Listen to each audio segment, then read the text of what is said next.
এরপরে বাজান গো আমার, আপনি আমি যখন রুকুতে চলে যাই কি তাসবিহ পাঠ করি?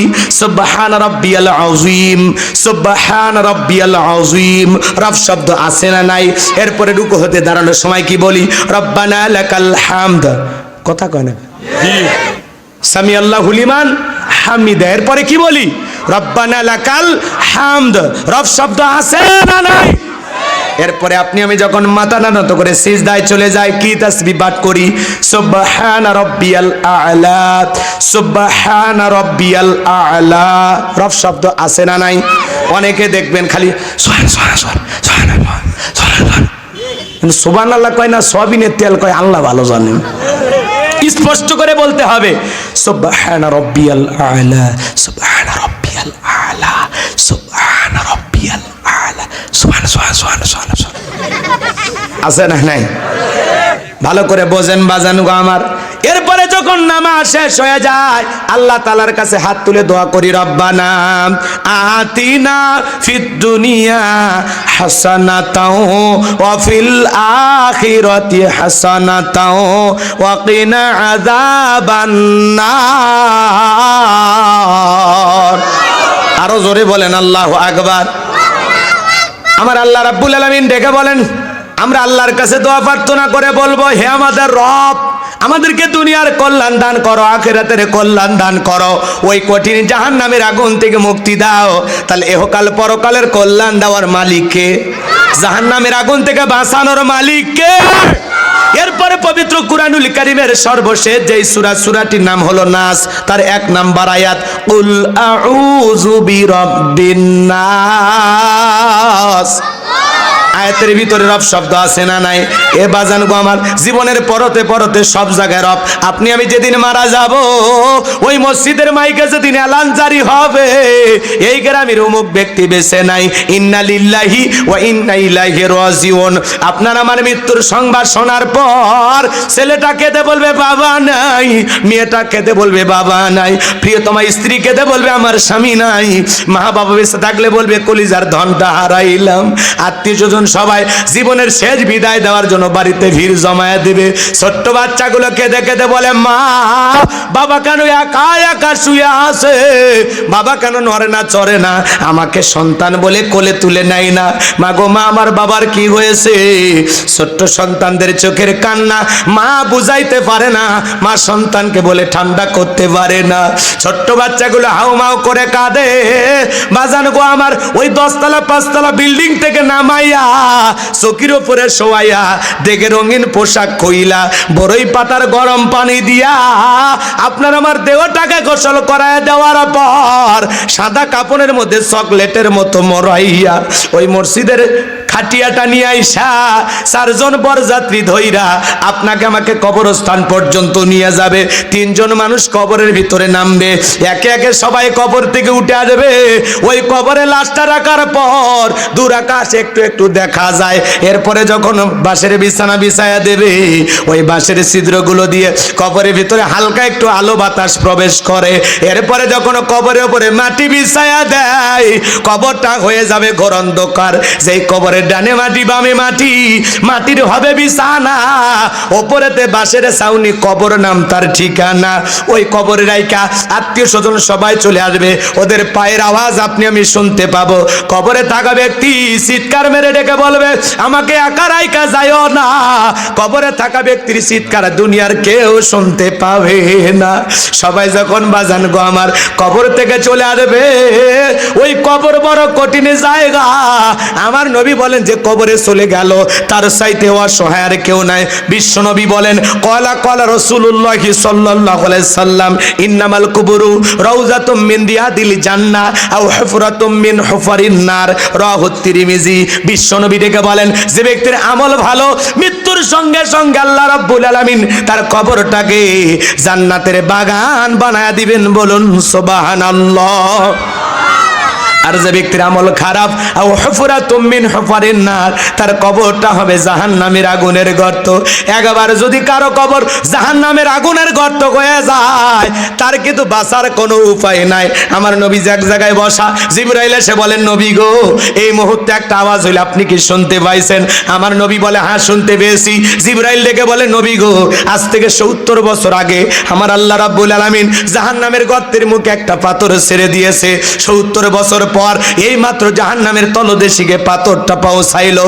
চিন্তা করেন বগুড়ার মুসলমান, আল্লাহ না করুক, আল্লাহ না করুক, আপনার আমার গুনাহের কারণে, অপরাধের কারণে আসমান জমিনের মালিক আল্লাহ বেজরা হইয়া একবার যদি জাহান্নামের আগুনের গর্তে ফেলে দেয়, আপনার আমার বাঁচার কিন্তু কোনো উপায় নাই। ওই কবর বড় কঠিন জায়গা। কবর কিন্তু সুখের ঠিকানা না, ওটা হলো যন্ত্রণার জায়গা। কথা বলেন ঠিক কিনা? কারো জন্য সুখ, কারো জন্য দুঃখ, কারো জন্য আনন্দের জায়গা, কারো জন্য যন্ত্রণার জায়গা। এই জন্য আল্লাহ রাব্বুল আলামিন বলেন, ফামাইয়া আমাল মিসকালা যারাতিন খায়রান ইয়ারা ওয়া মাইয়া আমাল মিসকালা যারাতিন শাররান ইয়ারা। বান্দারে, যাররা পরিমাণ অনুপরিমাণে যদি নেক আমল করো, ওইটাও তোমার আমল নামায় লিপিবদ্ধ করা হবে। আবার যাররা পরিমাণ অনুপরিমাণে যদি বদ আমল করো, ওইটাও তোমার আমল নামায় লিপিবদ্ধ করা হবে। আর যারা গুনাহ নিয়ে অন্ধকার কবরে যাবে বাজার, ওই কবরের ডানের মাটি বামে চলে যাবে, বামের মাটি ডানে চলে যাবে। এমন জোরে চাপ দেবে বাজার, এক পাজরের হার অন্য পাজরে ঢুকে যাবে। কবরে থাকা অন্ধ ফেরেশতা চোখে দেখে না, কানে শোনে না, একবার যদি হাতুড়ি দিয়ে বাড়ি মারে, দেহটা চূর্ণ বিচূর্ণ হয়ে যাবে। কবরে থাকা বিষাক্ত সাপ একবার যদি সবল মারে, পা থেকে মাথা পর্যন্ত বিষের যন্ত্রণায় জ্বলে যাবে। কবর বড় যন্ত্রণার কারখানা, ওই কবর বড় কঠিন জায়গা।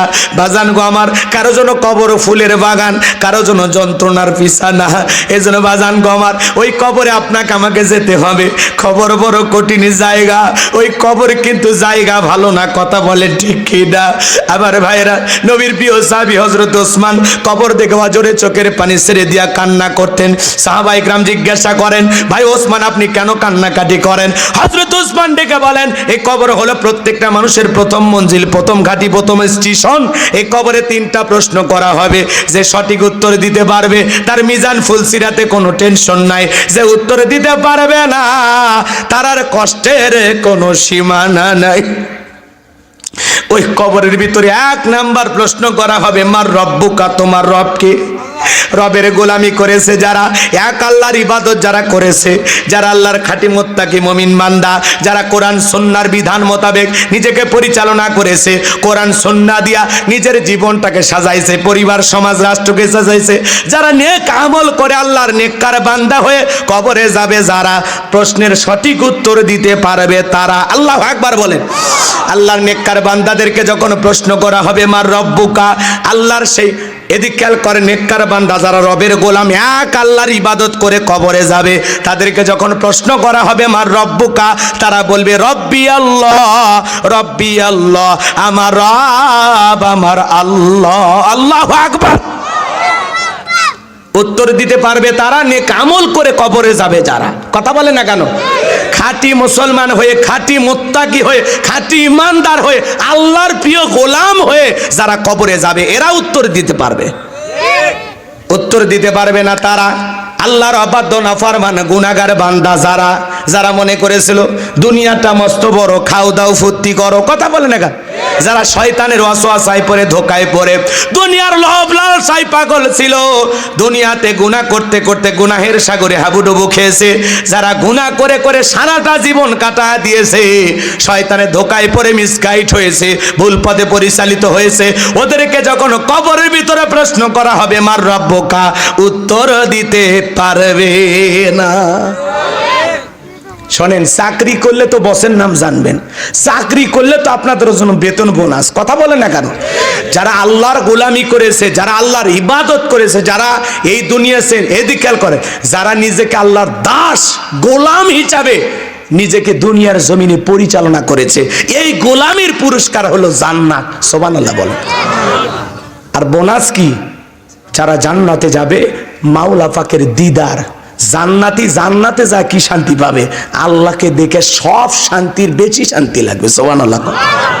জান্নাতে যারা যাবে, এদিক খেয়াল করেন, পূর্ণিমার চাঁদ দেখতে যেমন কষ্ট হয় না, জান্নাতীরা সৃষ্টিকর্তা মহান মালিক আল্লাহ পাক সুবহানাহু ওয়া তাআলা কুদরত আলাকে আপনি নিজে দেখবেন। আল্লাহ জান্নাতীদের সাথে দেখা করবেন।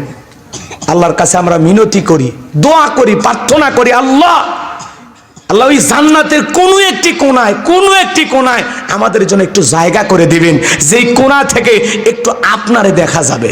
সুবহানাল্লাহ বলেন।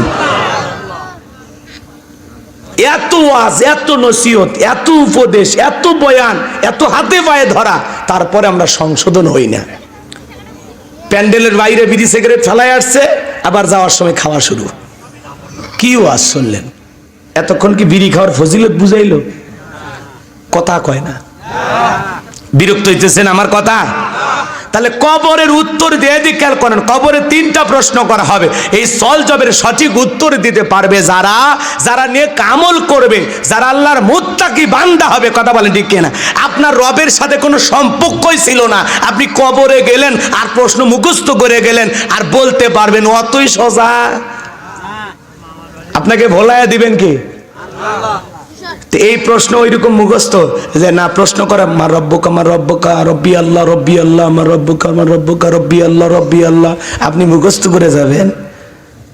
কথা কন না কে? এই মুখস্থর কথা মনে থাকবে নাকি ইবাদতের মাধ্যমে, গোলামির মাধ্যমে সত্যিকারে আল্লাহর খাঁটি বান্দা হয়ে কবরে যাওয়া দরকার আছে না নাই? কবর কিন্তু জায়গা ভালো না। কথা বলে ঠিক কিনা? 6 দিন পরে নখ খসে যাবে, 9 দিন পরে চুল।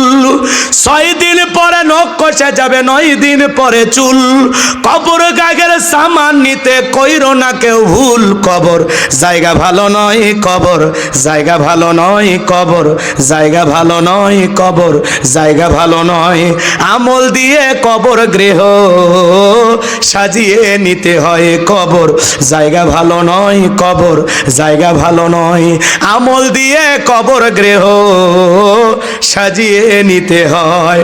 17 দিনে পেট ফেটেছে, পোকার খাদ্য হবে। 60 দিন পরে গোশ তাকাবে না, কঙ্কাল পরে রবে। বোঝেন কথা বোঝেন? 17 দিনে পেট ফেটে শেষ, পোকার খাদ্য হবে।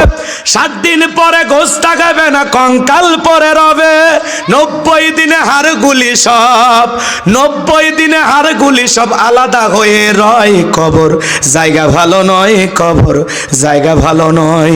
আমল দিয়ে কবর গৃহ সাজিয়ে নিতে হয়। কবর জায়গা ভালো নয়, কবর জায়গা ভালো নয়। আমল দিয়ে কবর গৃহ সাজিয়ে নিতে হয়। নেক আমল করে কারা কারা কবরে যাইতে রাজি? একটু হাত তুলে দেখান। আল্লাহ আমাদের সবাইকে নেক আমল করে আল্লাহর প্রিয় গোলাম হয়ে, নামাজি বান্দা হয়ে, আল্লাহর পছন্দের মুমিন মুত্তাকি বান্দা হয়ে কবরের সলজব সঠিকভাবে দেওয়ার তৌফিক দান করুন। জোরে বলুন আমিন। আল্লাহ আমাদের জন্য কবরের সলজবকে সহজ করে দেবেন। জোরে বলেন আমিন। আরো জোরে বলেন আমিন। হাত নামান বাজান গো আমার। তাহলে কবরের ভিতরে 1 নাম্বার প্রশ্ন করা হবে মার রব্বুকা। তাহলে জীবনের পরতে পরতে সব জায়গায় রব, সেই রবের গোলামি করে কবরে যাওয়ার দরকার আছে না নাই? তাহলে ভালো করে বোঝেন, আয়াতের শুরুতে আল্লাহ বলেন ইন্নাল্লাযীনা ক্বালু রাব্বুনাল্লাহ, নিশ্চয়ই যারা বলে আমি তাদের রব। আমাদের রব কে? কিন্তু এই পৃথিবীর জমিনে আল্লাহ যদি কাউকে জিরো থেকে একটু হিরো বানায়, একটু ক্ষমতার চেয়ার দান করে, নিজেকে আনা রব্বুকুমুল আলা বলে দাবি করেছিল, এই পৃথিবীর জমিনে এরকম একজন জালেম শাসক এসেছিল, জালেম বাদশা এসেছিল। ওর নাম হলো ফেরাউন। ওর নাম কি? ছোট এদিক খেয়াল করেন, ওর আরো নাম আছে। ওর নাম হলো কাবুস। কি নাম? কাবুস। বলখিয়া বলা হয়। আর কিপ্তিদের তরফ থেকে আলাদা একটা স্পেশাল নাম ছিল, সেই নামটা হলো রামশিস। কি নাম? কথা কি বোঝেন? আর মিশরের বাদশা হওয়ার পর উপাধি নাম হলো ফেরাউন। তার মানে ওই সময় মিশরের চেয়ারে যারাই বসতো তাদেরকে ফেরাউন বলা হতো। কথা কি বোঝা যায়? আমি কি একটু কয়েক মিনিট বলবো? রাগ করবেন না তো? একটু আওয়াজ দেন। ঘুমাইছেন বাজান? ঘুমাইছেন? একটা তাকবীর দেন তো। লিল্লাহি তাকবীর। এদিকে খেয়াল করেন, নিজেকে আনা রব্বুকুমুল আলা বলে দাবি করেছিল, নিজেকে রব বলে দাবি করেছিল একটু ক্ষমতা পাওয়ার পর। কথা কন না কে? শোনেন ঘটনা আগে শুনে যান।